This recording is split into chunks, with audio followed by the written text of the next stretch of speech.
Sometimes, the hardest conversations we'll ever have are the ones we've been avoiding our entire lives. For Samuel Beiler, a 63-year-old Amish father, speaking to anyone outside his faith has been forbidden for as long as he can remember. His son Jacob wants to see the world beyond their farm and asks his father to take him to a public playground. Samuel has never been to such a place, but he cannot refuse his boy. When they arrive, Samuel feels overwhelmed by the unfamiliar sounds and faces. He stays quiet, as he always has, watching from a distance as his son explores this new world. Then, a little girl walks up to him with a simple question. Her innocent words will force Samuel to break his lifetime of silence and speak to a stranger for the very first time.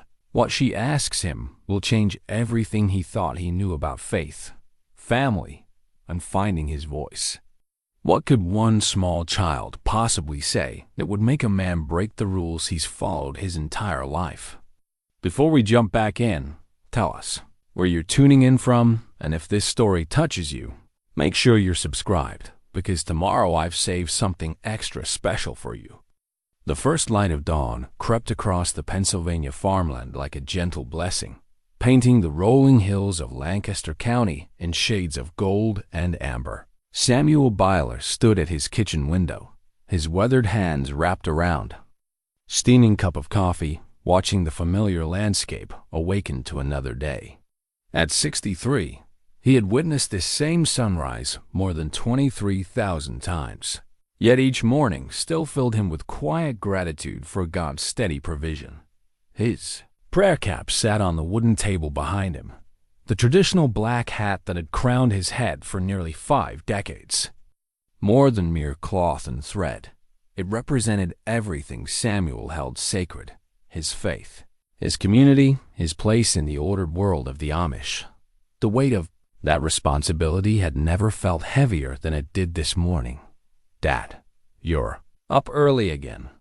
Jacob's voice carried the gentle concern of a son who had noticed his father's restless nights. At 18, Jacob possessed the lean strength of youth spent in honest labor, his hands already calloused from years of working. He hanged alongside Samuel in their fields. Yet there was something different in his eyes lately, a curiosity that seemed to reach beyond the boundaries of their farm. "Sleep comes harder with age, son," Samuel replied, his voice carrying the measured cadence that marked men of his generation. He turned from the window to face Jacob, noting how tall his boy had grown.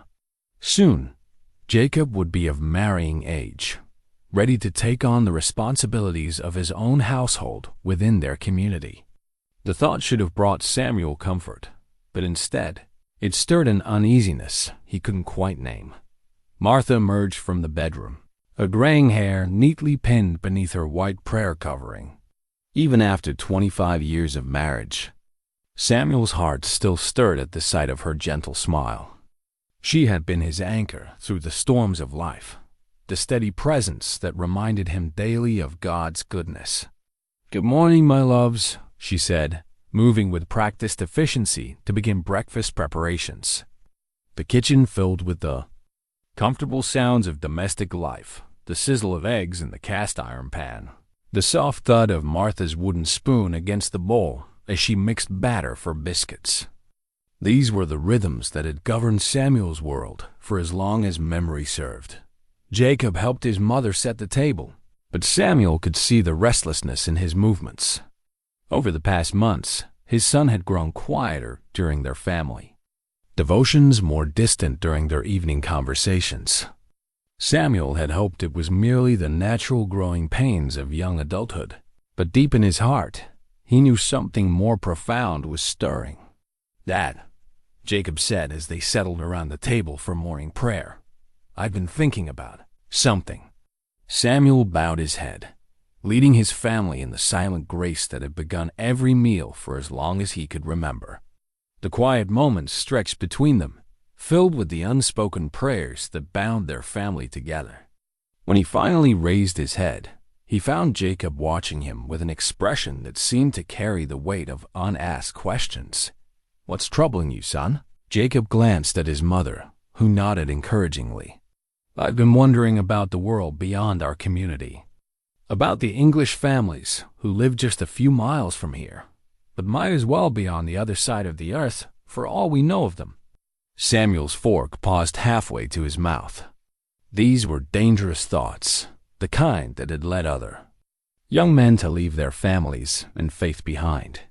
He had seen it happen before, the slow erosion of certainty that began with simple curiosity and ended with empty chairs at family tables. "Our way of life has sustained our people for centuries," Samuel said carefully. "We have everything we need within our community. God has blessed us with good land, faithful neighbors, and the wisdom of our ancestors. Why would we seek more than what He has already provided?" "I'm not talking about leaving," Jacob said quickly. "I would never abandon my family or my faith.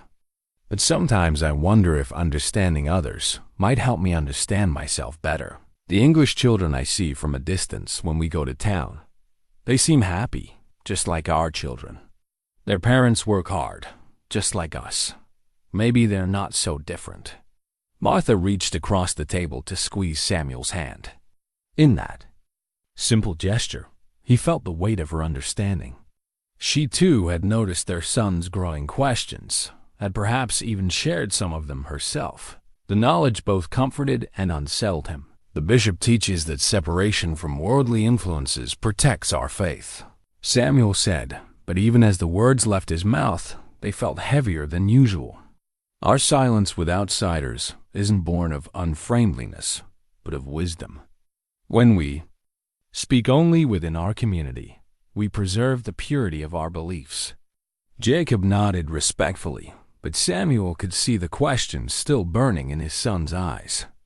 After breakfast, as they walked to the barn to begin their morning chores, Jacob's words continued to echo in Samuel's mind. The boy's curiosity wasn't rebellious or disrespectful, it was honest, innocent even, and that somehow made it more troubling. The barn smelled of fresh hay and warm milk, the familiar scents that had anchored Samuel's world since childhood. He had learned to milk cows at his father's side, just as Jacob now worked alongside him. The continuity of tradition had always brought him peace, but today it felt more like a chain than a blessing. "Tell me about your grandfather," Jacob said, as they worked. "What was he like when you were my age?" Samuel's hand stilled on the cow's udder. His father had been a stern man, devoted to the faith, but quick to correct any deviation from established ways. Samuel had learned early that questions were discouraged, that acceptance was the path to peace. "He was a good man," Samuel said finally. "Strong in his convictions, faithful to his family and community. He taught me that our way of life was a gift from God, something to be protected and preserved." "Did you ever have questions when you were young?" The question hung in the air between them like morning mist. Samuel remembered being Jacob's age, remembered the stirring of curiosity that had sometimes kept him awake at night.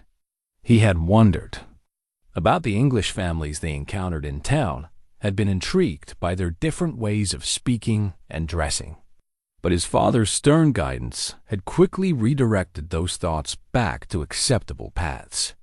"Questions are natural," Samuel said slowly, "but wisdom comes from knowing which questions are worth pursuing and which ones lead us away from God's plan for our lives." They finished the milking in comfortable silence, but Samuel could feel the weight of unspoken words between them. As they walked back toward the house, Jacob stopped suddenly. "Dad, there's something I'd like to ask you, something important." Samuel turned to face his son, noting the mixture of hope and nervousness in Jacob's expression.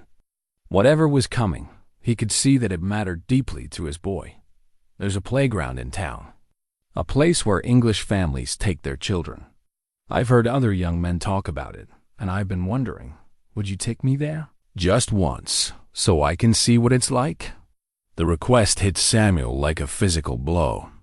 Of all the things Jacob might have asked, this was perhaps the most challenging. A playground meant crowds of English families, conversations he couldn't avoid, exposure to ways of life that contradicted everything Samuel had been taught to value. "Son, that's not something our people do. We have our own ways of recreation, our own community gatherings." "Why would you want to?" "Because I want to understand," Jacob interrupted, then quickly lowered his voice in respect. "I'm not asking to abandon our faith or our community. I'm asking to see a small part of the world God created beyond our farm. Maybe if I understand others better, I'll understand my own place more clearly." Samuel looked into his son's eyes and saw something that both frightened and moved him, the same searching spirit that had once lived in his own heart before years of careful discipline had quieted it. Jacob wasn't rebelling. He was growing. And growth, Samuel realized with uncomfortable clarity, sometimes required stepping into unfamiliar territory. "I need to think about this," Samuel said finally, "and pray about it. This isn't a decision to make lightly." Jacob's face brightened with hope. "Thank you, Dad. That's all I'm asking, for you to consider it." As they walked back to the house, Samuel felt as though the very ground beneath his feet had shifted. The prayer cap waiting on his kitchen table seemed to carry more weight than ever, a symbol of responsibilities and expectations that suddenly felt overwhelming. How could he protect his son's faith while honoring his son's heart? How could he maintain his own commitment to their ways while acknowledging the validity of Jacob's questions? That evening, as Martha worked on her mending by lamplight, Samuel found himself staring out the window at the stars scattered across the Pennsylvania sky, the same stars that shone down on English families just a few miles away, the same divine light that illuminated believers and non-believers alike. "He's growing up," Martha said softly, not looking up from her needlework. "I know." Samuel's voice carried the weight of a father's love and fear. "I just don't know how to guide him through questions I've never allowed myself to fully explore." Martha set down her mending and moved to stand beside her husband. Maybe the guiding comes not from having all the answers, but from being willing to walk alongside him as he finds his own. Samuel reached for her hand, drawing strength from her steady presence. Outside, the night sounds of their farm created a symphony of peace crickets singing their ancient songs, cattle settling in the pasture, the gentle rustle of wind through the corn stalks. This was his world, the life he had chosen and cherished. But for the first time in decades, he found himself wondering what lay beyond the boundaries of that chosen world. The prayer cap sat on the table behind them, silent, witness to a man's struggle between faith and love, between tradition and growth. Tomorrow would bring new decisions, new challenges to everything Samuel thought he knew about protecting those he loved most. Tonight, he could only hold his wife's hand and pray for wisdom that seemed as distant as those stars shining down on a world much larger and more complex than he had ever allowed himself to imagine. Sleep eluded Samuel that night like a stubborn calf refusing to return to the barn. He lay beside Martha, listening to her steady breathing, while Jacob's request echoed through his mind with the persistence of summer thunder. A playground. Such a simple thing for most fathers, yet for Samuel, it represented crossing a line he had never imagined approaching. He rose before dawn, careful not to wake Martha, and made his way to the kitchen. The familiar ritual of preparing coffee brought little comfort this morning. As he waited for the water to boil, his eyes fell upon Jacob's English dictionary, partially hidden beneath a stack of farming journals on the kitchen counter. Samuel's breath caught in his throat. He had never seen this book before, had no idea Jacob possessed such a thing. With trembling fingers, he pulled the worn volume from its hiding place. The pages fell open to reveal Jacob's careful handwriting in the margins, translations, questions about the English language that went far beyond basic necessity. "I can explain." Jacob's voice came from the doorway, soft but steady. Samuel turned to face his son, the dictionary heavy in his hands. "How long have you had this?" 6 months. Jacob stepped into the kitchen, his shoulders squared with the courage of truth. I traded some of my woodworking for it at the market. I wanted to understand better when we go to town, wanted to be able to help if someone needed directions or assistance. And this? Samuel held up a page where Jacob had written detailed notes about English customs and traditions. Jacob's cheeks colored, but he met his father's gaze directly. I'd been listening that, when we're in town, when I hear English families talking to each other, they're not so different from us. They love their children, worry about providing for their families, try to live good lives. I just wanted to understand. Samuel set the dictionary on the table with more force than necessary. The sound seemed to echo through the quiet kitchen like a judgment.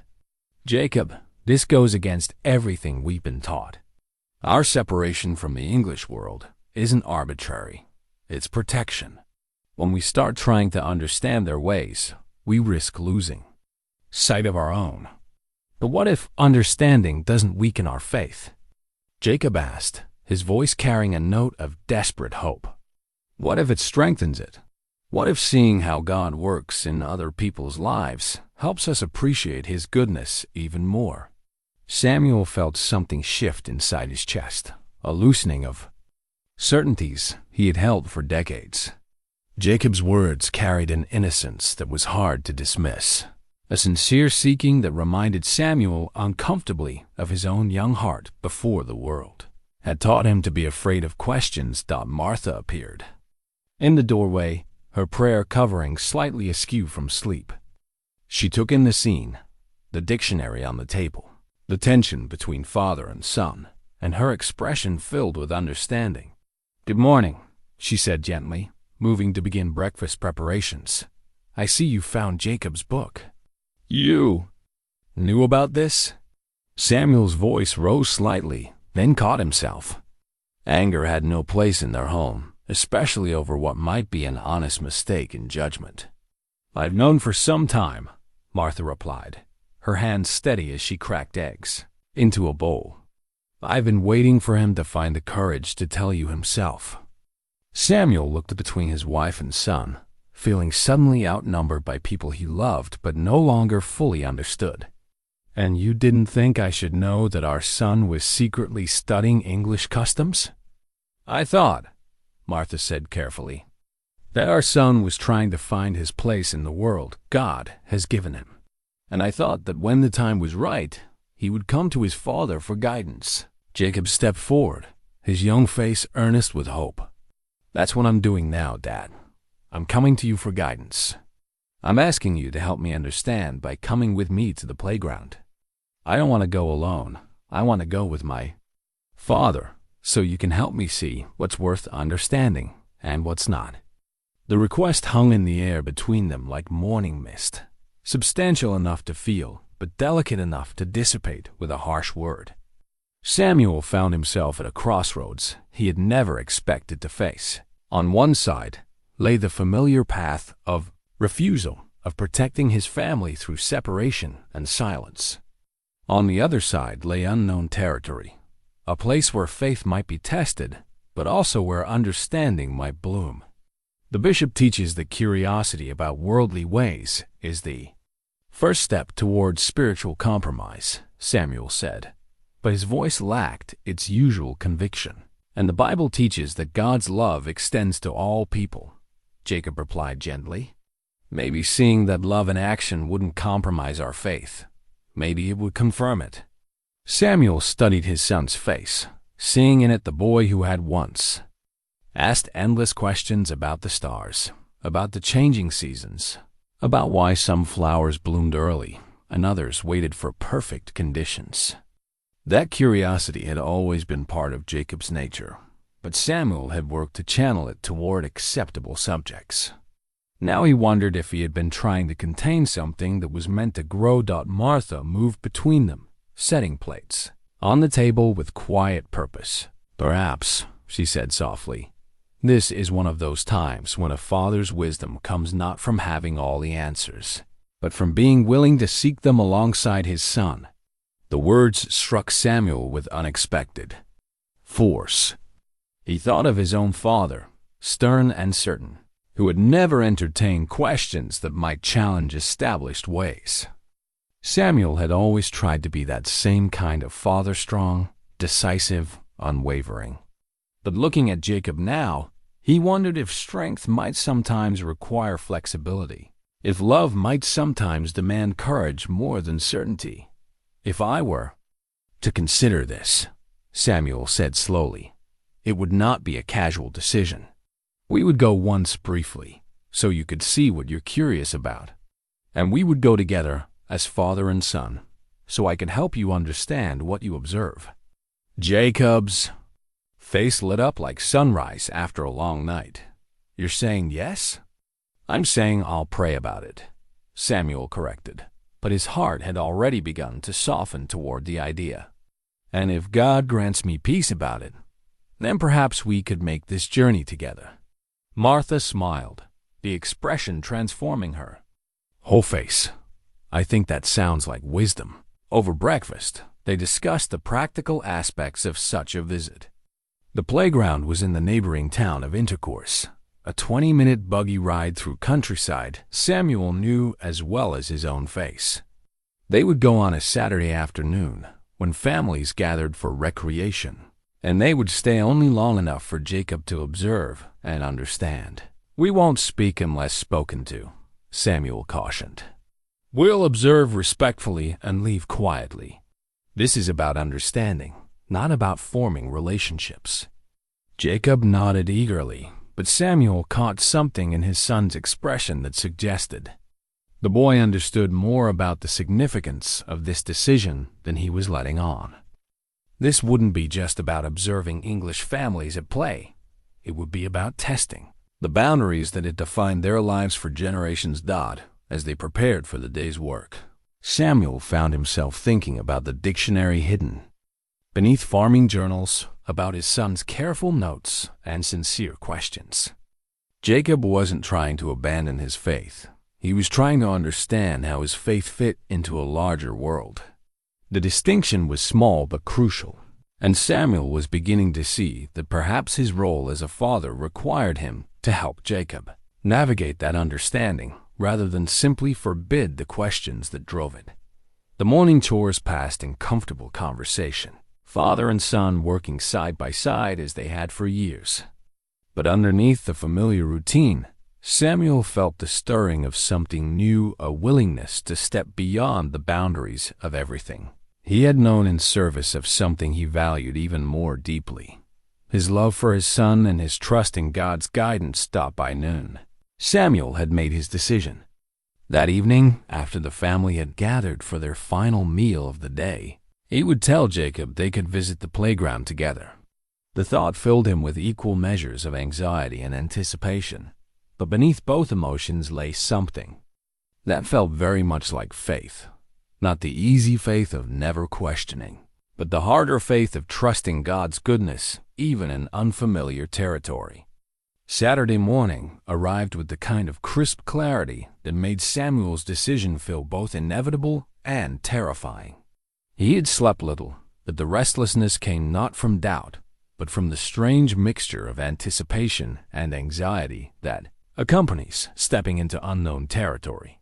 As he harnessed their faithful Mar, Bethany, to the buggy, Samuel's hands moved with the automatic precision of 40 years' practice, but his mind wandered far beyond the familiar confines of there. Jacob emerged from the house, wearing his best Sunday clothes, his face scrubbed clean and his hair combed with particular care. The sight of his son's nervous excitement reminded Samuel of Christmas mornings when Jacob was small, that same mixture of wonder and barely contained energy. "You look like you're going to meet the bishop," Samuel observed, checking the buggies. Leather reins one final time. These worn strips of leather had guided them safely along countless familiar roads, and today they would carry father and son into territory neither had ever explored together. "I want to make a good impression," Jacob replied, then quickly added, "Not that we're going to talk to anyone, of course, but Mama always taught me that how we present ourselves reflects on our family and our faith." Martha appeared at the kitchen door, a small basket in her hands. "I packed some water and a few biscuits," she said, approaching the buggy, "in case you get hungry during your journey." Samuel accepted the basket, noting how his wife's eyes searched his face for signs of peace or uncertainty. "Pray for us," he said simply. "I have been," Martha replied, rising on her toes to kiss his cheek. "And I will continue until you return safely home." The buggy rolled forward with the familiar creak of well-worn wheels, carrying them down the dirt lane that connected their farm to the wider world. Samuel had traveled this route thousands of times, but today, each landmark seemed to carry new significance. The old oak tree, where he had carved his initials as a boy, the creek where he had taught Jacob to fish, the neighbor's barn where community gatherings had shaped his understanding of fellowship and faith. All of it felt suddenly precious and fragile, as though he might return home to find it changed by his brief adventure beyond its boundaries. "Tell me about when you were young," Jacob said, as they settled into the steady rhythm of travel. "Did you ever wonder about the English families in town?" Samuel considered the question, surprised by how easily the memories surfaced. "I suppose I did," he admitted. "When we went to market, I would see English children playing different games, speaking in ways that seemed more casual than our own. I remember wondering if they told their parents about their dreams the way I told mine, if they worried about disappointing their families when they made mistakes." "What did your father say when you asked him about such things?" "I never asked him." The words came out more honestly than Samuel had intended. "My father was a good man, but questions about the English world were discouraged. He believed that curiosity about their ways would lead to dissatisfaction with our own." Jacob was quiet for a moment, processing this revelation. "Do you think he was right?"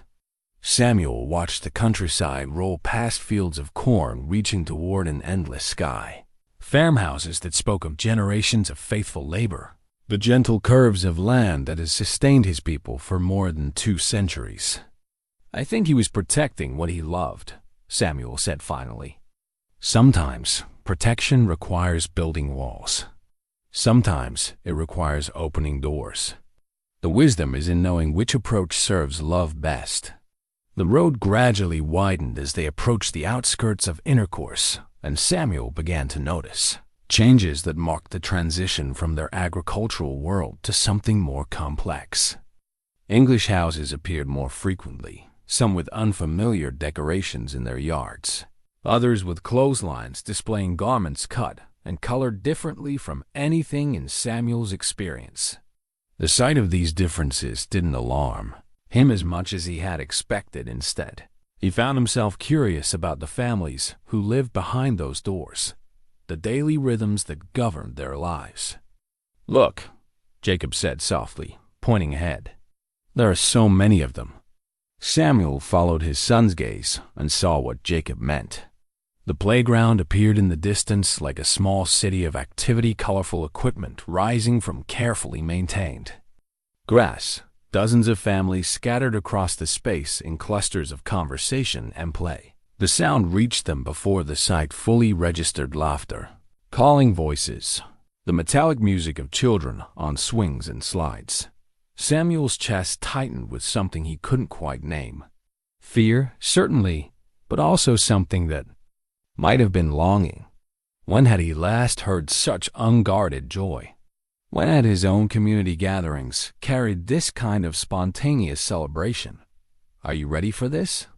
Jacob asked, and Samuel realized that his son was watching him with concern. "I'm not sure anyone can be ready for something they've never experienced," Samuel replied. "But we're here together, and that's what matters most." He guided Bethany to a small area designated for horse and buggy parking, accommodation that surprised and touched him. Someone had considered the needs of Amish visitors, had planned for their inclusion in this very English space. The gesture felt like a small bridge between worlds. As they climbed down from the buggy, Samuel became acutely aware of how different they looked from the families around them. His plain clothes, his prayer cap, Jacob's simple shirt and suspenders, all of them marked them clearly as outsiders.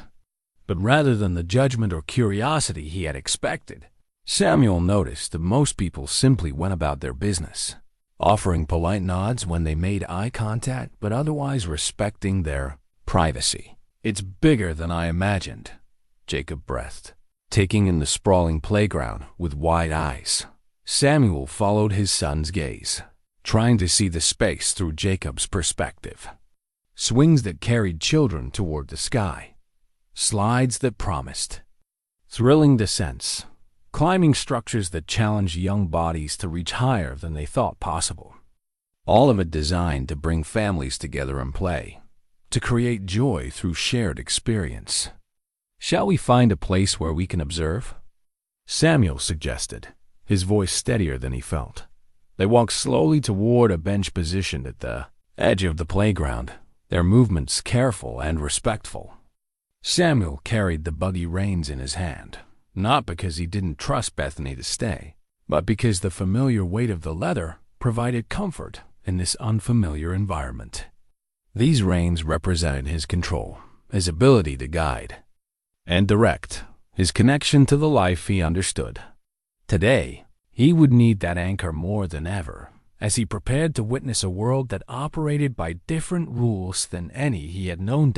As they settled onto the bench, Samuel realized that this moment represented more than curiosity satisfied or a son's request honored. This was the beginning of something larger, a testing of assumptions, a broadening of understanding, a step toward answers to questions he had never allowed himself to fully form. The reins rested in his hands like a promise that no matter how far this journey took them, they would always have a way home. From their bench at the playground's edge, Samuel and Jacob sat in companionable silence, taking in the bustling activity before them. The afternoon sun cast long shadows across the grass, and the air carried the mingled sounds of childhood joy, laughter, excited calls, the rhythmic creak of swings reaching toward heaven.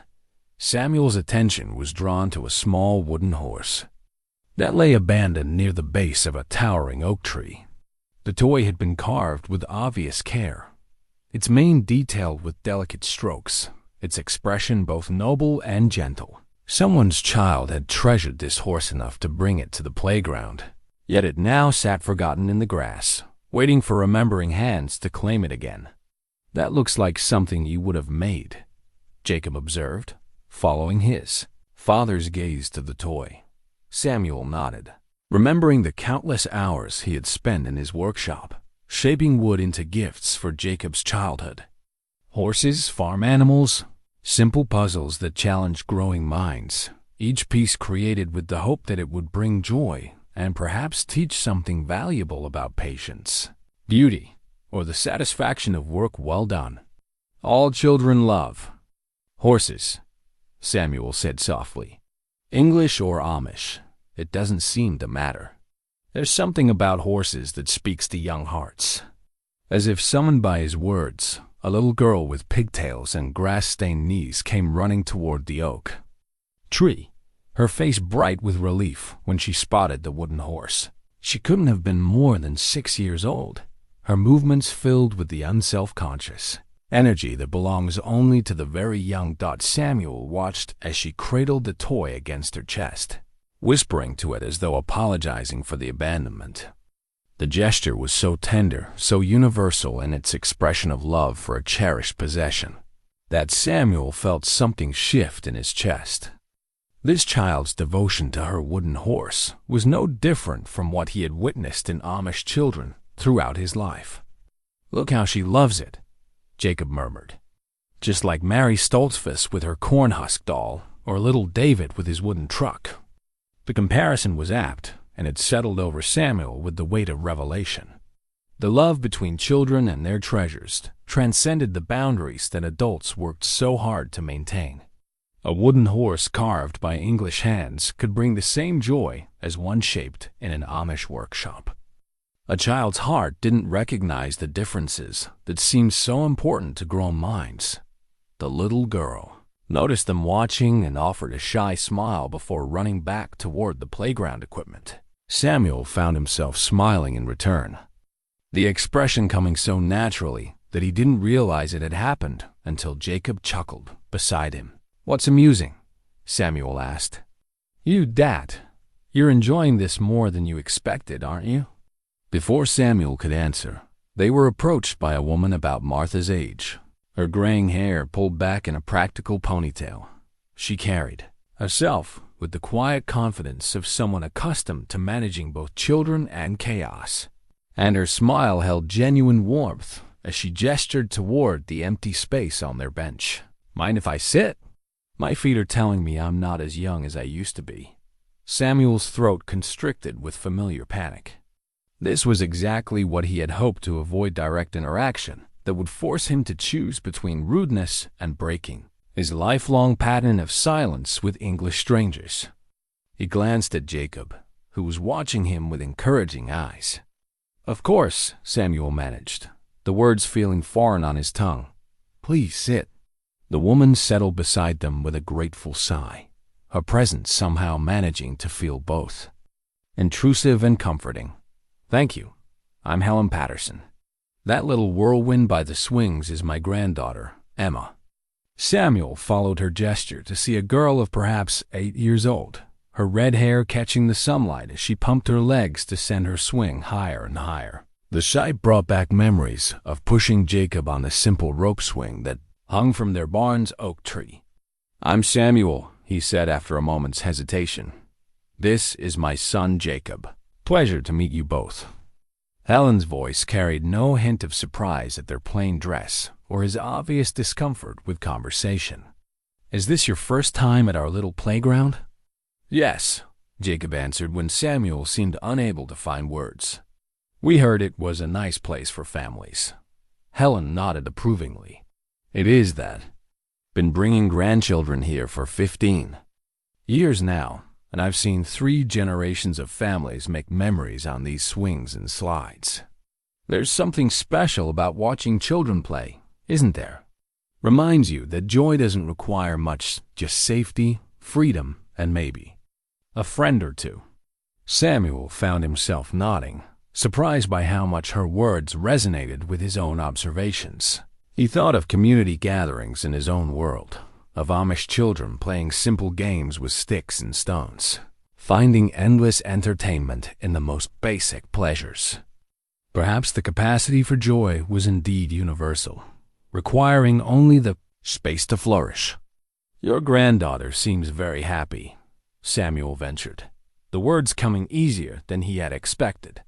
"Oh, Emma's always been one to find adventure wherever she goes. Reminds me of my own children at that age. Give them an empty box, and they'd turn it into a castle, a spaceship, or a boat sailing to mysterious islands." Helen's eyes crinkled with the memory. "Do you have grandchildren, Samuel?" "Not yet," Samuel replied, glancing at Jacob with a mixture of hope and gentle pressure that made his son blush. "But I hope to someday." "There's no joy quite like it," Helen said with the authority of experience. "When my children were small, I worried constantly about doing everything right, about protecting them from every possible harm. With grandchildren, you realize that love itself is the most important protection you can offer. Love and the wisdom to know when to hold tight and when to let go."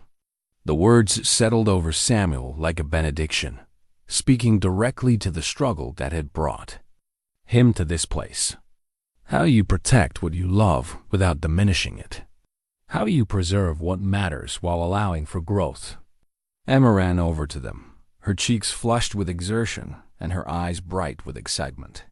"Grandma, did you see how high I went?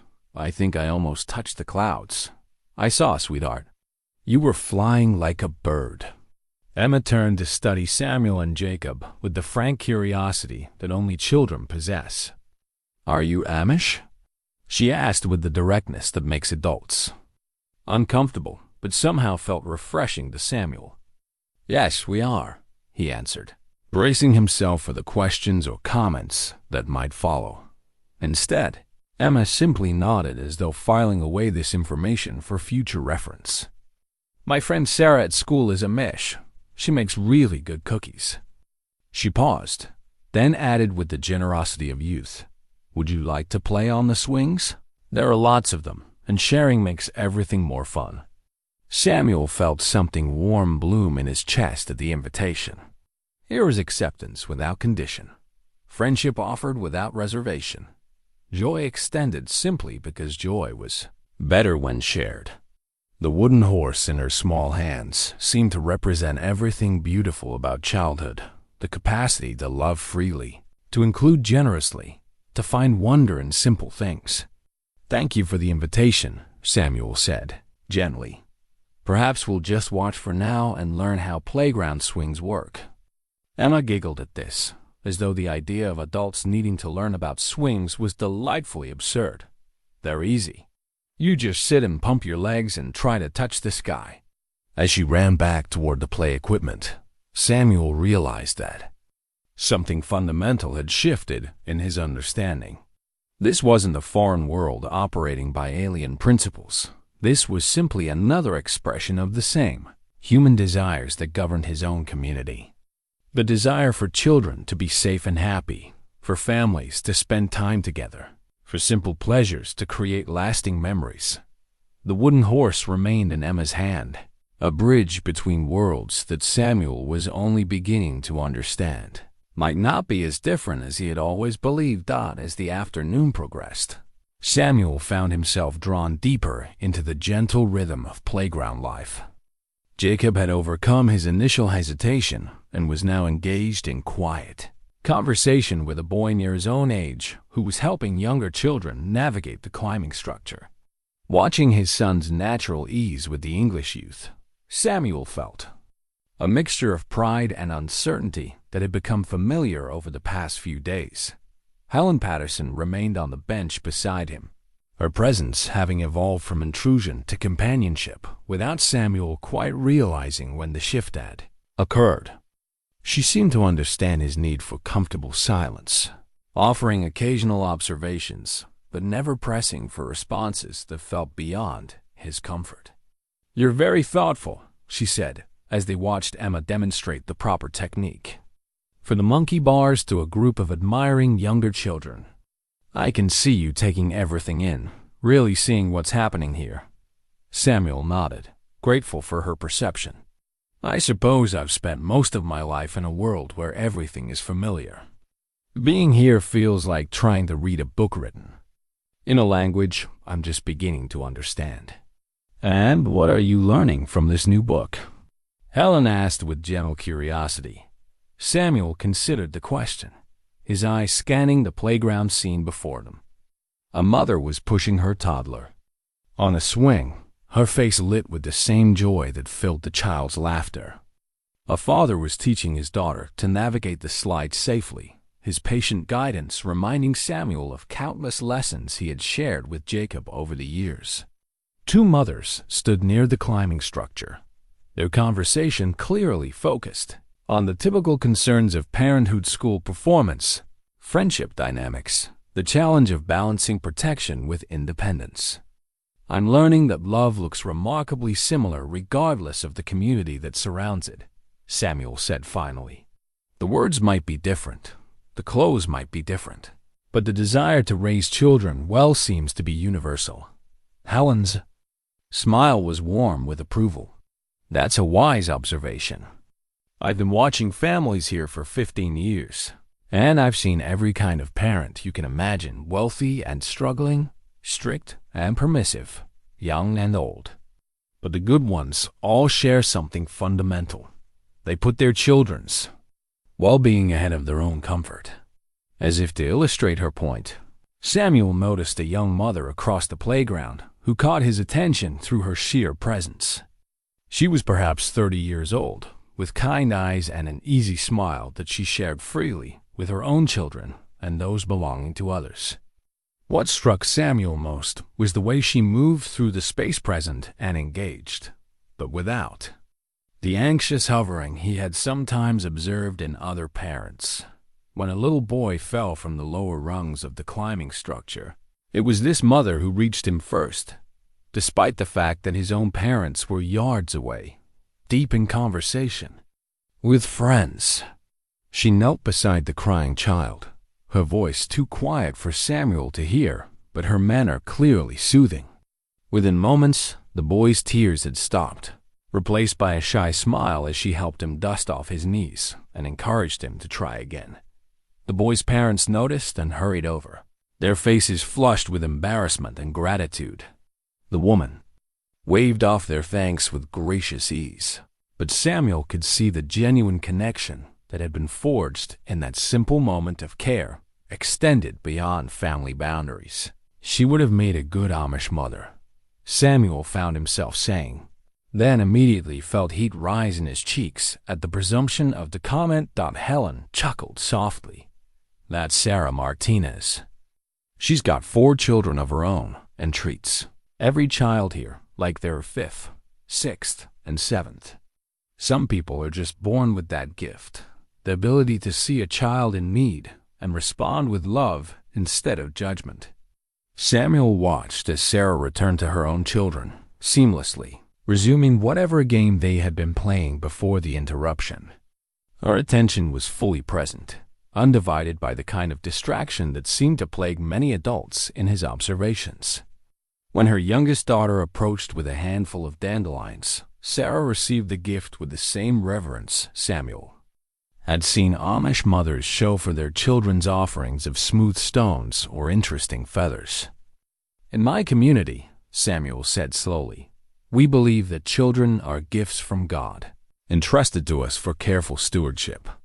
We're taught that raising them well requires discipline, consistency, and protection from influences that might lead them astray. And what do you think after watching here today? Helen asked. Samuel was quiet for a long moment, processing not just what he had observed, but what it meant for assumptions he had carried for decades.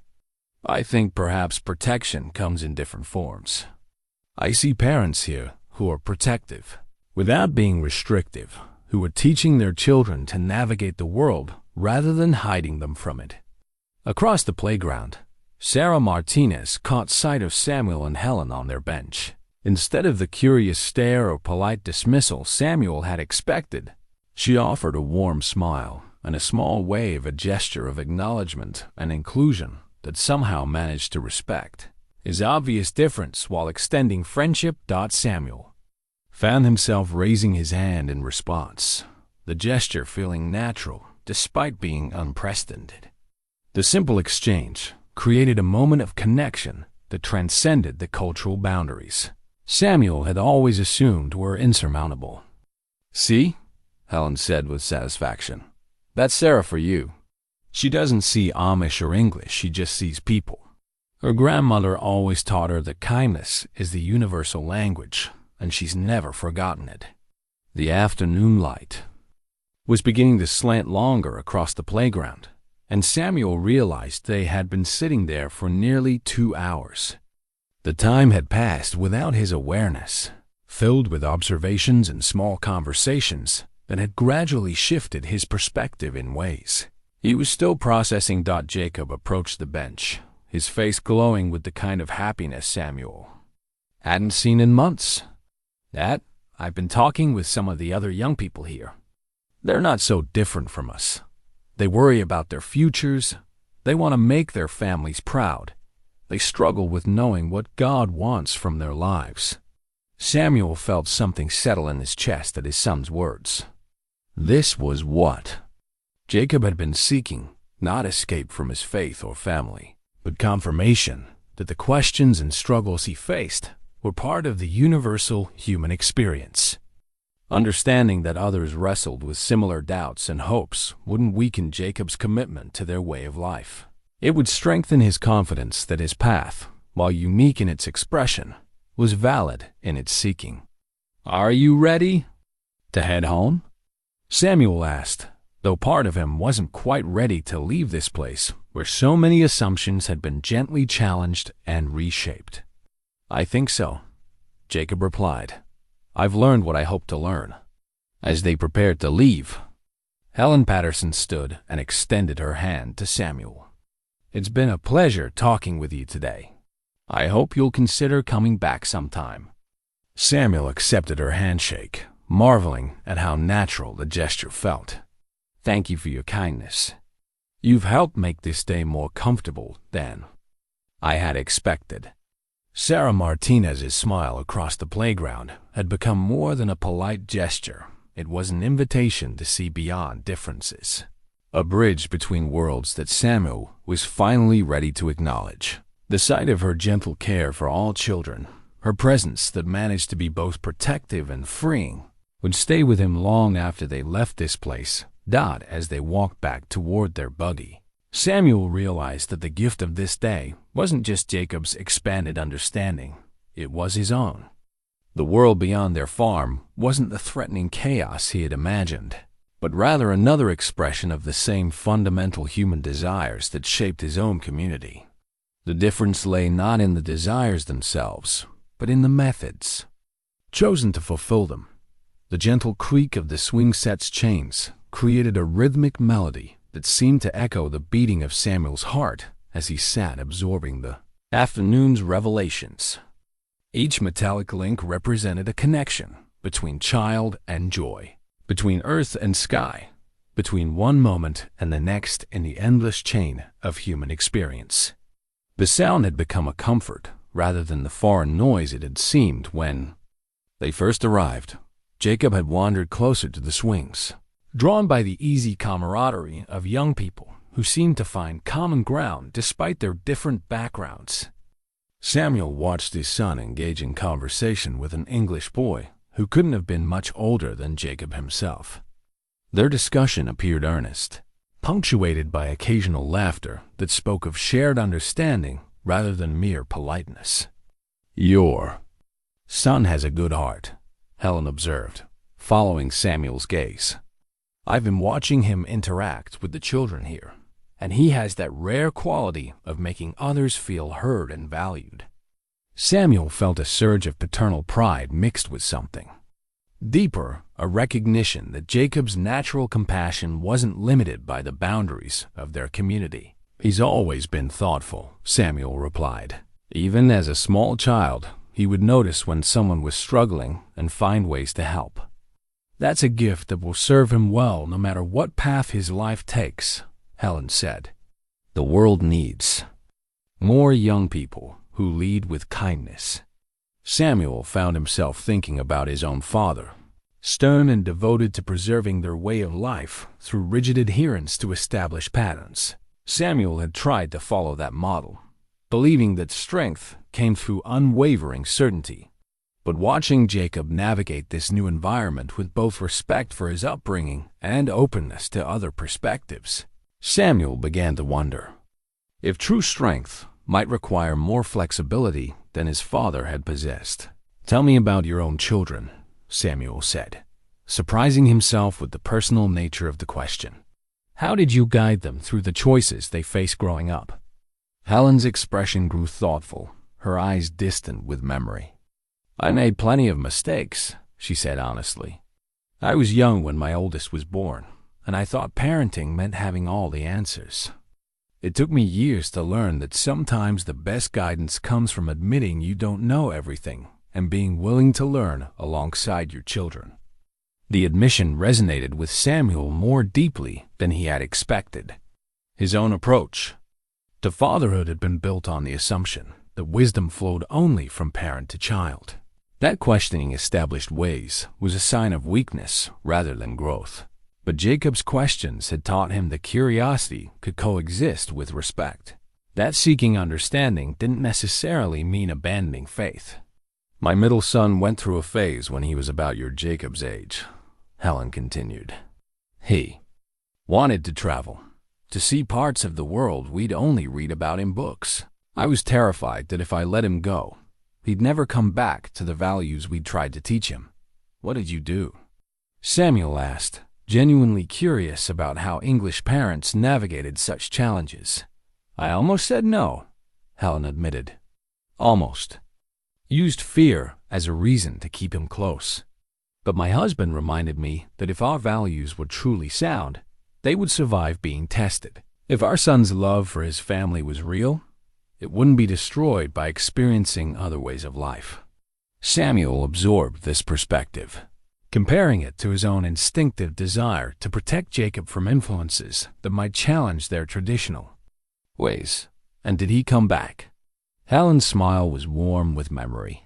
He did. He traveled for 2 years, saw things that amazed and sometimes troubled him. When he returned, he had a deeper appreciation for what we'd given him, but also a broader understanding of how many different ways people can live good lives.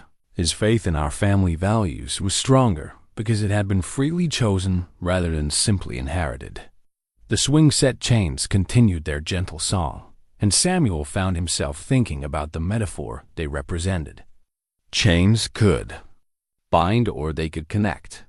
They could restrict movement, or they could create the safe structure that allowed for joyful flight. The difference lay not in the chains themselves, but in how they were used. Jacob approached them, his face glowing with the satisfaction of meaningful conversation. "Dad, I've been talking with Michael over there." He gestured toward the English boy he'd been engaged with. "He's planning to attend college next year to study agriculture. He wants to learn new farming techniques that might help preserve family farms in a changing economy." Samuel was struck by the parallels between Michael's goals and the challenges facing their own community. Amish farmers face the same economic pressures, the same need to balance traditional methods with practical sustainability. Perhaps the desire to preserve meaningful work and family connections wasn't unique to their faith tradition. "That sounds like admirable work," Samuel said, meaning it sincerely. He asked about our farming methods.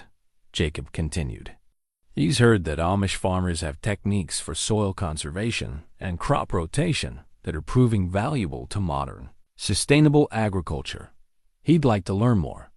The idea that their traditional ways might offer something valuable to the English world was both flattering and challenging to Samuel's assumptions.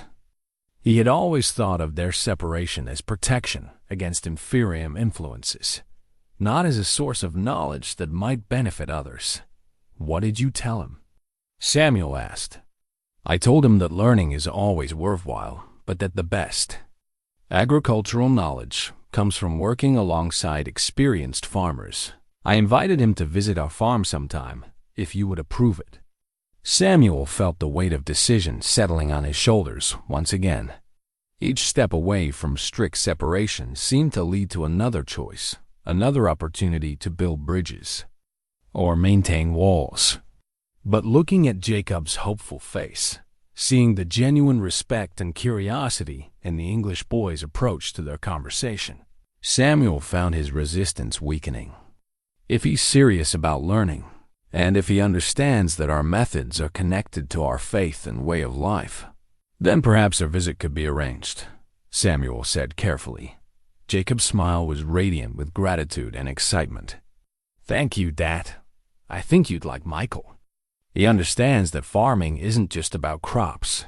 It's about stewardship and community, and passing something valuable to the next generation." As the afternoon continued to deepen toward evening, Samuel realized that the swing set chains had become more than background music. They had become a symbol of connection that stretched far beyond the playground.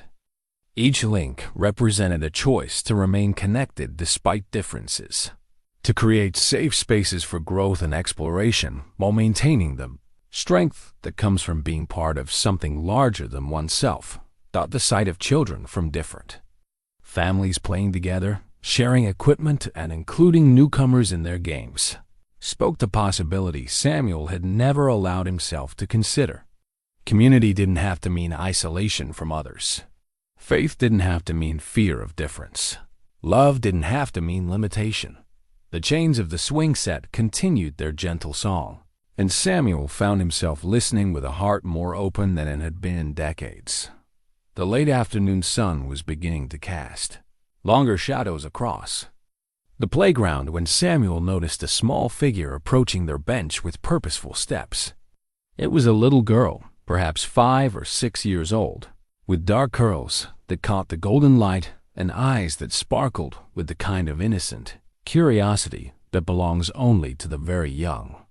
In her small hands, she clutched a piece of paper covered in bright crayon marks, child's drawing that she seemed eager to share. Samuel's chest tightened with familiar anxiety as she drew nearer. Throughout the afternoon, he had grown more comfortable with observing this English world. Even with the gentle conversation Helen had initiated, the direct interaction with the child felt different somehow, more significant. Children possessed an honesty that adults had learned to soften, a directness that could cut through pretense to the heart of things. "Excuse me," the little girl said, stopping directly in front of Samuel with the fearless confidence that marked those too young to understand social boundaries. "Are you sad?" The question struck Samuel like a physical blow, so unexpected and penetrating that for a moment he couldn't find words to respond. Sad? He hadn't thought of himself as sad, had always considered his reserved demeanor a sign of dignity and appropriate restraint. But looking into this child's clear eyes, Samuel realized that his lifetime of careful silence might appear very different to those observing from the outside. Samuel began, then stopped, unsure how to explain the complexity of emotions that had brought him to this moment. "Why do you think I'm sad?" The little girl tilted her head, studying his face with the intense concentration that children brought to important questions. "You've been sitting here for a long time, and you haven't been playing or laughing like the other grown-ups. And you keep looking at everyone like you want to join in but don't know how." Helen Patterson, who had been listening to this exchange with growing interest, leaned forward slightly. "This is Lucy," she said gently. "She has a gift for noticing when people need a friend."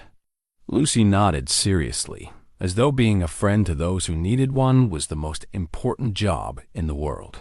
She held up her drawing, revealing a picture that made Samuel's breath catch in his throat. In bright primary colors, she had depicted what was unmistakably a family stick figures holding hands beneath a smiling sun, their faces radiating the kind of joy that transcended artistic skill. "I drew this for you," Lucy said, offering the picture to Samuel. "It's a family being happy together. My mom says that when people are sad, sometimes they need to remember that love is everywhere, even when it's hard to see." Samuel accepted the drawing with hands that trembled slightly, staring at the simple crayon strokes that somehow captured something profound about human connection.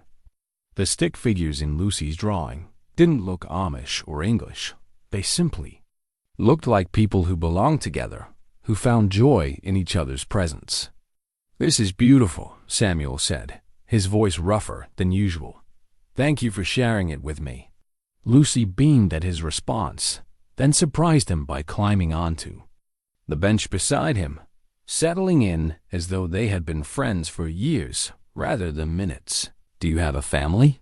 she asked with the directness that made adults uncomfortable, but somehow felt refreshing to Samuel. "Yes," Samuel replied, finding that the words came easier now. "I have a wife named Martha, and this is my son Jacob." He gestured toward Jacob, who was watching this interaction with barely concealed amazement. "That's good," Lucy said with satisfaction. "Families are the best thing ever. Even when they're different from each other, they're still the best." She paused, then added with the wisdom that sometimes emerged from innocent mouths, "My teacher says God makes all kinds of families, and they're all special in their own way." Samuel felt something shift deep in his chest at these words. Here was a child, an English child raised in a world he'd always considered foreign to his faith, expressing beliefs that resonated with his own understanding of God's love. The realization was both startling and profoundly moving. "Your teacher sounds very wise," Samuel said. "She is," Lucy agreed. "She also says that talking to new people is how we learn that the world is bigger and more wonderful than we thought. Is that why you came to the playground today?" to learn about how wonderful the world is. The question was so perceptive, so directly aimed at the heart of his internal struggle, that Samuel found himself answering with more honesty than he had intended. I think so. My son wanted to see this place, and I wanted to understand what he might learn here. And what have you learned? Lucy asked, swinging her legs from the bench with the unconscious energy of childhood. Samuel looked around the playground, taking in the scene that had become familiar over the course of the afternoon. Families of all types sharing space and creating memories, children finding common ground despite different backgrounds, parents navigating the universal challenges of raising young hearts with wisdom and love. I've learned that kindness looks the same no matter who practices it, Samuel said slowly. I've learned that children everywhere deserve safety and joy and the freedom to grow. And I've learned that maybe the walls I thought were protecting my family might also be limiting our understanding of how big God's love really is. Lucy nodded as though this was exactly the answer she had expected. That's what my mom always says. She says God's love is like the playground. There's room for everyone, and it's more fun when people share. Jacob approached them, drawn by the conversation and clearly amazed by his father's openness with this English child. Lucy, is it? He said gently. That's a beautiful drawing you made for my father. Thank you, Lucy said brightly. I like to draw families because they make people happy. Do you want me to draw your family too? Samuel watched as Jacob considered this offer, saw the moment when his son made the same choice Samuel had made to engage rather than retreat, to connect rather than remain separate. I would like that very much, Jacob said. Could you draw our family at our farm? We have horses and cows and fields of corn. Lucy's eyes grew wide with excitement. Oh, yes, I love drawing animals. And farms are where food comes from, which is very important. As Lucy began planning her next artistic creation, chattering about horses and corn and the proper way to draw a barn, Samuel felt the last of his resistance crumble. This child's innocent acceptance, her assumption that friendship was natural and differences were interesting rather than threatening, had accomplished what hours of adult conversation could not. She had shown him that the world beyond his community wasn't a place of moral danger, but simply another expression of the same human desires that shaped his own life. The desire for family, for belonging, for children to grow up safe and loved and free, to become the people God intended them to be. Lucy's drawing remained in Samuel's hands, the bright crayon strokes somehow capturing something essential about love that transcended cultural boundaries.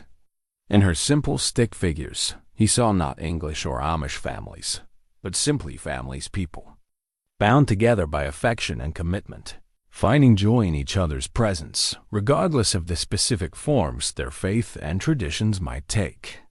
Lucy, Samuel said softly, thank you for helping me understand something important today. The little girl looked up at him with eyes that sparkled with satisfaction. You're welcome. That's what friends do, they help each other understand things. She paused, then added with the generous spirit that seemed to define her, will you come back to the playground sometime? I'd like to show you more drawings, and maybe you could tell me about your farm. Samuel felt his throat tighten with emotion at the invitation. I think I would like that very much, he said, meaning it more than he had meant anything in a long time. As Lucy skipped back toward her family, clutching art supplies for Jacob's promised drawing, Samuel looked down at the crayon picture in his hands.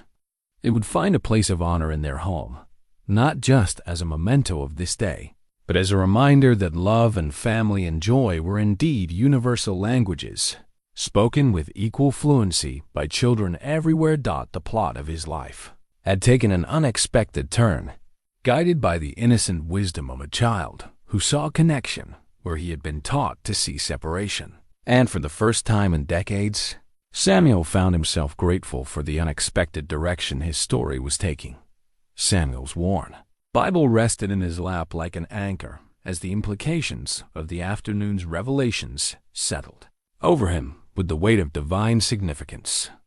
The leather cover had been smoothed by decades of faithful hands, its pages marked with the careful notations of a man who had sought God's guidance through every season of his life. Now, as he sat in this unfamiliar place surrounded by English families, the familiar weight of Scripture felt both comforting and challenging. The transformation that had begun with Lucy's innocent question was spreading through his consciousness like ripples on a still pond. Each interaction, each observation, each moment of genuine human connection had chipped away at assumptions he had carried for so long they had felt like natural law. But what troubled Samuel most wasn't the dissolution of these beliefs. It was the growing realization that perhaps his understanding of God's will had been too narrow, too confined by human fear rather than divine love. Helen Patterson remained beside him on the bench, her presence having evolved from stranger to confidant.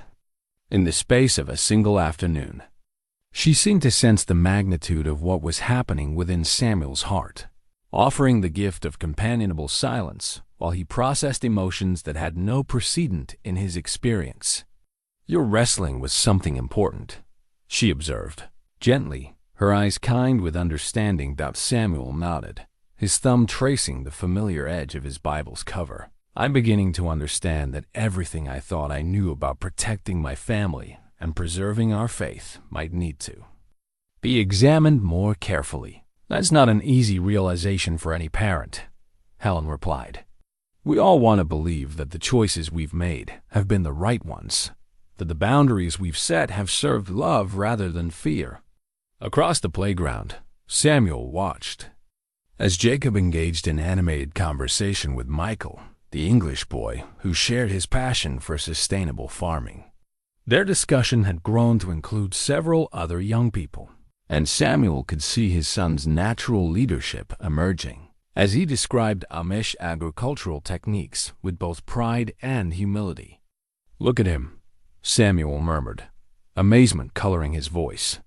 "He's teaching them about our ways, but he's also learning from them. He's building bridges instead of walls." "Children often understand things that adults make complicated," Helen observed. "They see possibilities where we see problems, connections where we see divisions." Samuel opened his Bible to a passage he had read countless times, the words of Jesus about becoming like little children to enter the kingdom of heaven. The familiar verses took on new meaning as he considered Lucy's innocent acceptance, Jacob's natural ability to find common ground with others, the way children throughout the playground moved seamlessly between different families and groups. I've spent 63 years believing that faithfulness meant separation," Samuel said slowly. "That protecting our way of life required avoiding contamination from other influences. But what if I've been wrong? What if faith is strong enough to survive contact with difference? What if it's even strengthened by it?" Helen was quiet for a moment, allowing the weight of his questions to settle between them. "In my experience," she said finally, "faith that can't survive questions or challenges isn't really faith at all. It's just fear dressed up in religious language." The words hit Samuel with the force of revelation. How much of what he had called faith was actually fear? How many of his religious convictions were genuine beliefs versus protective mechanisms designed to avoid the discomfort of uncertainty? Sarah Martinez approached their bench, a warm smile carrying the same inclusive spirit Samuel had noticed throughout the afternoon. In her hands, she carried a small basket filled with homemade cookies, their aroma speaking of the same domestic care that filled his own home. "I hope you don't mind," she said, offering the basket to Samuel and Helen. "I noticed you've been here for quite a while, and I thought you might enjoy a snack. They're oatmeal raisin, nothing fancy, but made with love." Samuel accepted a cookie with hands that trembled slightly, overwhelmed by the simple generosity of the gesture. The taste was familiar, wholesome ingredients combined with skill and care. a kind of baking that spoke of family traditions and maternal love. "These are wonderful," he said honestly. "They remind me of cookies my wife Martha makes for community gatherings." Food has a way of connecting us across all kinds of differences, Sarah replied, settling on the grass beside their bench with the easy informality that marked her interactions with everyone. "My grandmother always said that sharing a meal was the fastest way to turn strangers into friends." As if summoned by the mention of food, Lucy appeared at Samuel's side, her face bright with the excitement of a new artistic creation. "I finished the drawing of your farm," she announced, holding up a paper covered in green crayon fields, brown horses, and a red barn that dominated the landscape. Samuel accepted the drawing with reverence, studying Lucy's interpretation of a world she had never seen but somehow understood. The farm in her picture looked peaceful and productive, surrounded by the same kind of love that filled her first drawing of the stick figure family. "This is perfect," Samuel said, his voice thick with emotion. "You've captured something true about our farm. It's a place where God's love grows alongside the crops." Lucy beamed at his words, then surprised him by climbing onto the bench beside him again. "Can I ask you something?" she said with the serious tone children reserve for their most important questions. "Of course. Why are you dressed different from everyone else here? Are you from a different country?" Samuel felt the familiar tension that came with explaining Amish ways to outsiders. But Lucy's genuine curiosity carried no judgment, only the desire to understand. "We're from right here in Pennsylvania," he said gently. "But we live in a community that chooses to do things in older ways, simpler ways. We believe that by living simply, we can focus better on what's truly important: family, faith, and caring for the land God has given us." Lucy nodded as though this made perfect sense. "That sounds nice. Like how my family doesn't have a TV because my mom says we have more fun playing games and reading books together." The comparison was so apt, so free of the judgment Samuel had expected, that he found himself smiling. "Yes, very much like that. Sometimes choosing not to have certain things gives us more time for the things that matter most." "And you came here today to see how other families have fun together?" "Yes," Samuel said, realizing the truth of it as he spoke. "I wanted to understand if families different from ours could still be good families, could still be raising their children with love and wisdom. And what do you think?" Lucy asked with the directness that had already transformed his afternoon. Samuel looked around the playground one more time, taking in the scene with eyes that had been opened by hours of observation and interaction. Parents pushing children on swings with the same patient devotion he had shown Jacob years earlier. Mothers tending scraped knees with the same gentle care Martha had always provided. Fathers teaching sons and daughters important lessons about courage, kindness, and perseverance. "I think," Samuel said carefully, "that love looks the same no matter what clothes people wear or what traditions they follow. I think God's goodness appears in many forms, and maybe I've been too quick to assume that only one form was acceptable." Lucy's smile was radiant with approval. "That's what I think too. My mom says God loves everyone, and everyone who loves their family and tries to be kind is doing what God wants." Sarah Martinez, who had been listening to this conversation with obvious pleasure, reached into her basket and pulled out a thermos. "Would you like some lemonade?" she offered. It's homemade, and there's plenty to share." Samuel accepted the cup she offered, noting how the simple act of sharing food and drink created bonds that transcended cultural differences. The lemonade was perfect, sweet and tart in just the right proportions, obviously made with the same care that had gone into the cookies. "Thank you," he said, meeting Sarah's eyes directly. "Your kindness today has meant more than you might realize." "Kindness is never wasted," Sarah replied. "My grandmother used to say that every act of generosity creates ripples that spread farther than we can imagine." As the afternoon light continued its gradual shift toward evening, Samuel felt the full weight of the decision that lay before him. He could return home and treat this day as an interesting anomaly, filing away his observations while maintaining the familiar boundaries that had always defined his life. Or he could allow this experience to change him, to expand his understanding of God's love and community in ways that would require courage he wasn't sure he possessed. His Bible remained open in his lap, the familiar words taking on new dimensions, as he considered their application to a world larger and more complex than he had previously allowed himself to acknowledge. The book that had always been his source of certainty now seemed to be calling him toward a faith that was both broader and deeper than anything he had previously imagined. Jacob approached the bench, his face glowing with the satisfaction of meaningful connection. "Dad, are you ready to head home? The sun is getting low, and Mama will be expecting us for supper." Samuel closed his Bible and stood, feeling as though he was rising from more than just a playground bench. "Yes, son.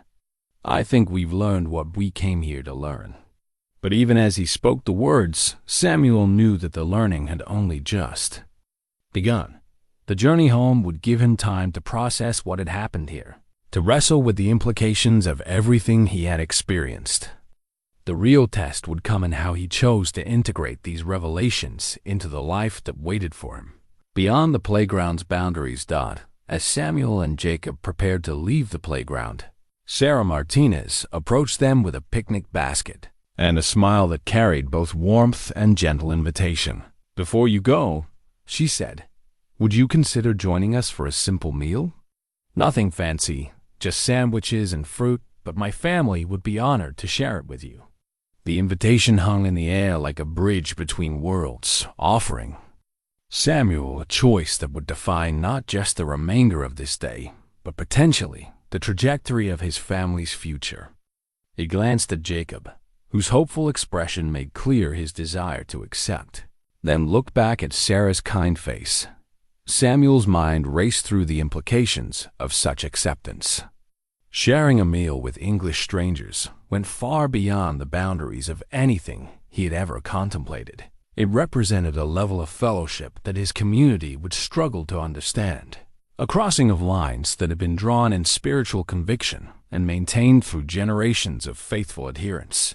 Yet as he stood there, surrounded by the evidence of an afternoon that had challenged every assumption he had carried about the English world, Samuel found himself weighing those long-held convictions against the new understanding that had taken root in his heart.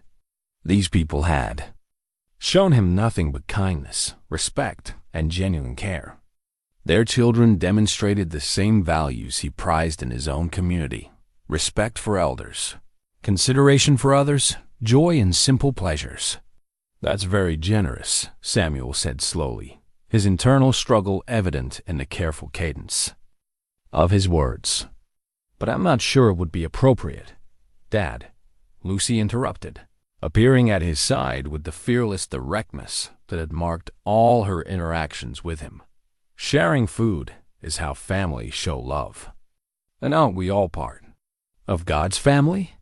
The simple theology from a child's mouth carried more weight than any sermon Samuel had ever heard. Here was faith distilled to its essence, the belief that divine love created bonds that transcended human divisions, that the act of breaking bread together was a sacred expression of shared humanity. Samuel felt something shift definitively in his chest, like a door that had been locked for decades finally swinging open. "Yes," he said, his voice stronger now with conviction. "Yes, we would be honored to share your meal." Sarah's smile broadened with genuine pleasure. "Wonderful. Please, come join us." She led them to a large blanket spread beneath the ancient oak tree, where her husband David and their 3 children had arranged what was clearly a feast prepared with love and care. The sight reminded Samuel of community picnics in his own world families, gathering to share food and fellowship, children playing nearby while adults enjoyed conversation and connection.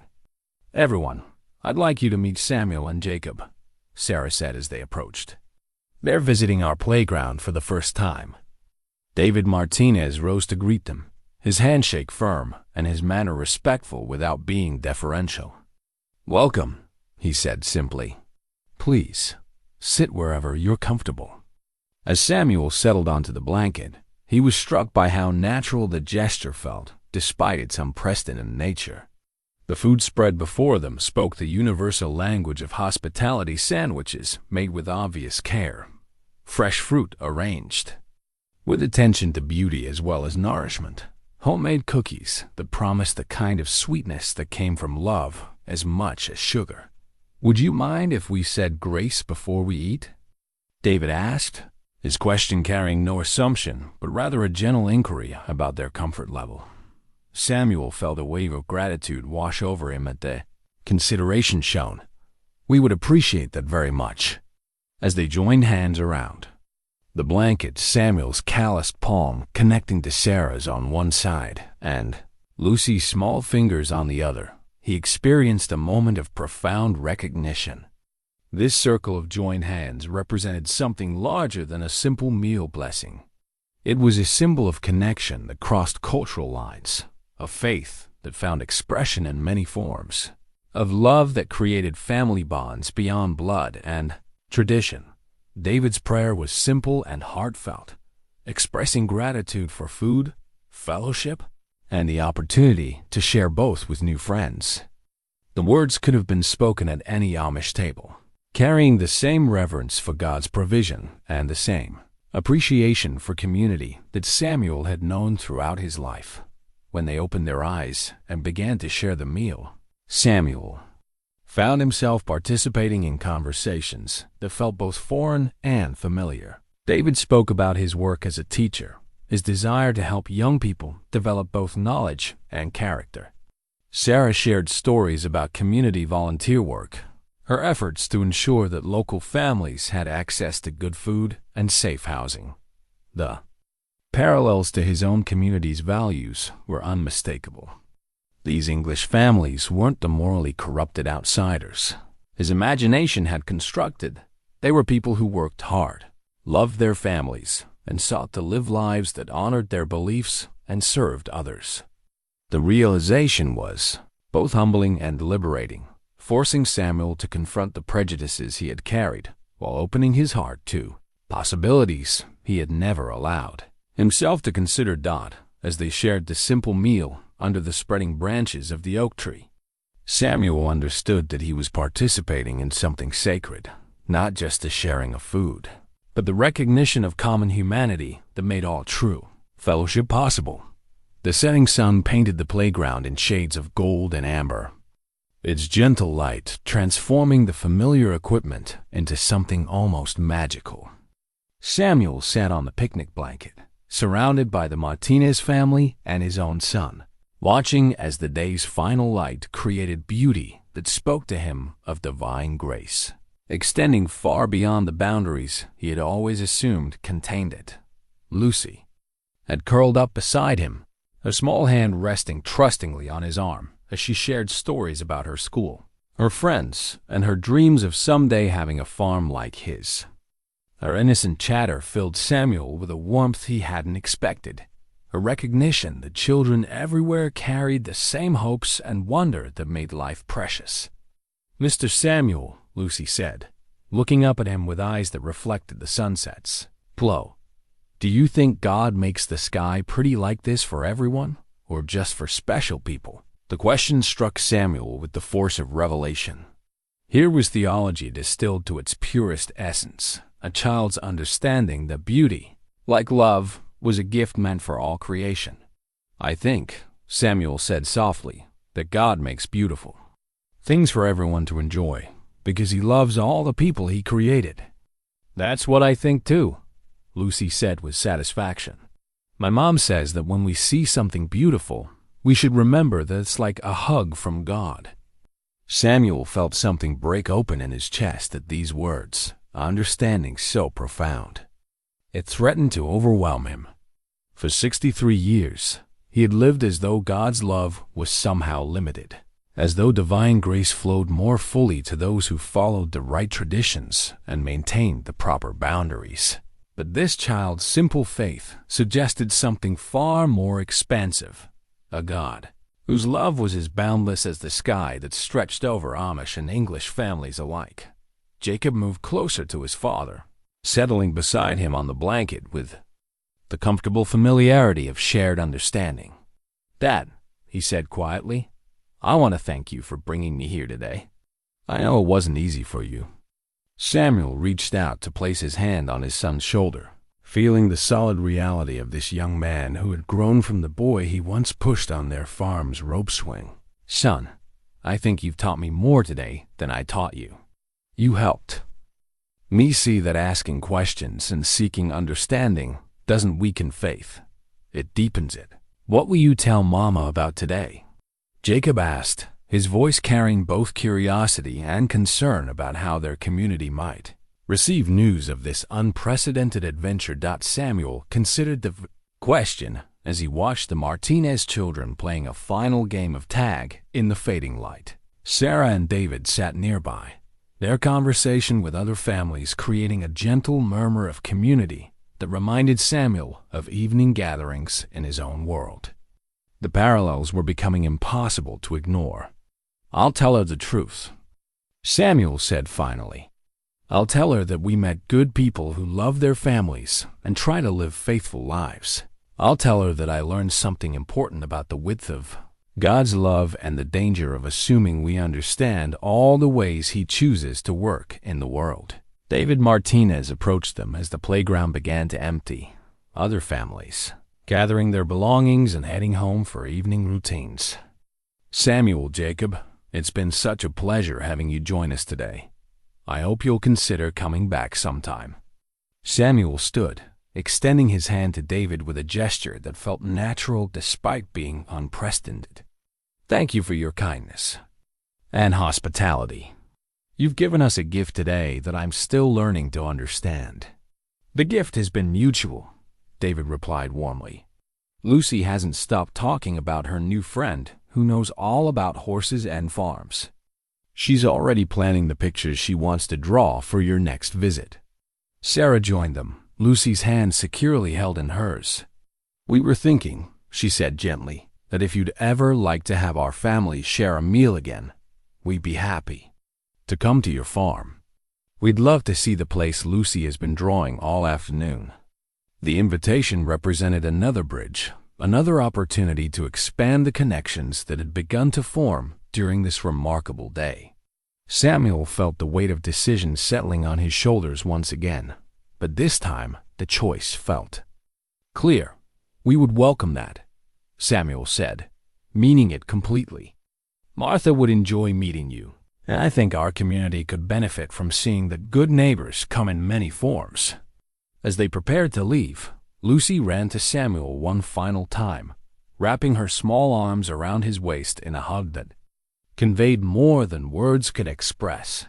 "Thank you for being my friend," she whispered. "I can't wait to see your horses." Samuel knelt to return her embrace, feeling tears threaten at the corners of his eyes. "Thank you for teaching me something very important about friendship and faith," he replied. "You've helped me understand that God's family is bigger than I ever imagined." The setting sun continued its magnificent display, painting the sky in colors that spoke of endings and beginnings, of days completed and new possibilities dawning. Samuel realized that this sunset marked more than the end of an afternoon. It marked the end of a lifetime of narrow thinking and the beginning of a faith large enough to embrace the full scope of God's love for all His children. The buggy wheels rolled steadily over the familiar roads leading home, their rhythmic turning marking the measured pace of Samuel's return to a world that would never quite look the same again. Beside him, Jacob sat in contemplative silence, both father and son processing the magnitude of what they had experienced during their afternoon at the playground. The western sky still held traces of the sunset that had blessed their farewell, its lingering beauty a reminder of the divine grace that had surrounded their entire journey. as they crested the hill that brought their farm into view. Samuel felt a complex mixture of emotions settle over him like a familiar quilt. The sight of their white farmhouse, the barn where generations of his family had worked, the fields that had sustained them through seasons of plenty and want, all of it looked exactly as they had left it hours earlier. Yet somehow everything felt transformed by the perspective he carried home. Martha appeared on the front porch as they approached, her apron still tied around her waist from supper preparations, her face bright with the mixture of relief and curiosity that marked a wife welcoming her family home from an uncertain adventure. Samuel guided Bethany to the hitching post with hands that moved automatically through the familiar motions. But his mind was already formulating how to share the day's revelations with the woman who had trusted him to guide their family wisely. How was your journey? Martha asked as Samuel and Jacob climbed down from the buggy, her eyes searching their faces for clues about what they had discovered beyond the boundaries of their familiar world. Enlightening, Samuel replied, the simple word carrying more weight than any elaborate explanation could have conveyed. He reached into his pocket and withdrew Lucy's drawing of their farm, the bright crayon stroke somehow capturing something essential about their life that had taken him 63 years to fully appreciate. Martha accepted the drawing with gentle hands, her expression softening as she took in the child's vision of horses and fields and a red barn surrounded by love. This is beautiful, she said softly. Who created such a wonderful picture? A little English girl named Lucy, Jacob answered, his voice warm with the memory of new friendship. She wanted Samuel to remember that families everywhere are blessed by God's love. Samuel watched his wife's face as she processed this information, noting the careful way she examined the drawing for clues about the people who had welcomed her husband and son into their world. Tell me about this, Lucy, Martha said, settling onto the porch steps with the drawing held carefully in her lap. As Samuel and Jacob recounted the day's events, the conversations with Helen Patterson, the generosity of the Martinez family, the simple wisdom that had flowed from children's hearts, Samuel found himself speaking words he had never expected to voice. He told Martha about sharing a meal with English strangers, about discovering common ground with parents who face the same joys and challenges that define their own lives, about the revelation that God's love might be wider and more inclusive than their tradition had taught them to believe. I've been thinking, Samuel said as they sat together on the porch steps, the familiar sounds of evening settling around them like a benediction, about the prayer I've said every morning for 40 years. I ask God to bless our family, to protect our community, to guide our steps according to His will. But today I realize that my prayers have been too small. Martha reached for his hand, her touch conveying the steady support that had anchored their marriage through every season of life. What do you mean? Samuel looked out over their farm, seeing it now as part of a larger tapestry of families and communities, all seeking to live faithful lives according to their understanding of divine calling. I mean that I've been asking God to bless us as though His love was limited, as though caring for English families somehow diminished His care for Amish ones. But what if God's love is like the sunset we saw tonight, big enough to embrace everyone, beautiful enough to bring joy to all who take time to notice it? The new prayer that was forming in Samuel's heart represented more than a change in words. It represented a fundamental expansion of his understanding of divine love and human community. He would still ask for blessings on his family and guidance for his steps, but now his prayers would include gratitude for neighbors who showed kindness regardless of their traditions, for children who taught wisdom through innocent questions, for the opportunity to see God's goodness in unexpected places. Tomorrow, Samuel said, I'd like to invite Bishop Miller for supper. I want to tell him about our day and ask for his Guidance about how our community might build bridges with our English neighbors without compromising the faith that defines us. Martha smiled, the expression transforming her entire face with hope and approval. "I think that sounds like wisdom," she said. "And perhaps we could invite the Martinez family for a meal next week, so I can meet the people who showed such kindness to my husband and son." Jacob's face lit up with joy at his mother's suggestion. "Lucy will be so excited to see the real farm instead of just the one in her drawing," he said. "And I think you'll like Sarah Martinez, Mama. She reminds me of you in the way she cares for everyone around her." As the stars began to appear in the darkening sky, Samuel found himself offering a prayer that was both familiar and transformed.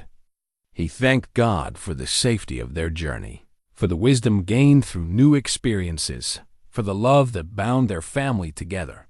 But now his gratitude expanded to include English friends who had shown them hospitality, children who had taught them about acceptance, and the revelation that divine love was indeed as vast as the sky that stretched over all God's children. The drawing from Lucy remained in Martha's hands, its bright colors somehow capturing something essential about the hope that was beginning to bloom in Samuel's heart.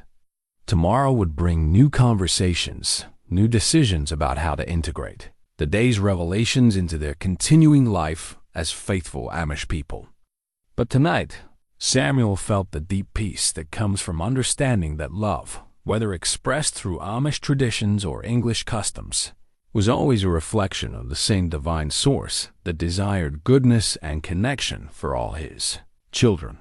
The prayer that rose from Samuel's heart that evening included words he had never spoken before, gratitude that stretched beyond the boundaries of his community to embrace all people who sought to live with love, faith, and hope. It was a prayer large enough to hold both tradition and growth, both protection and openness, both the preservation of what was precious and the courage to discover what was possible.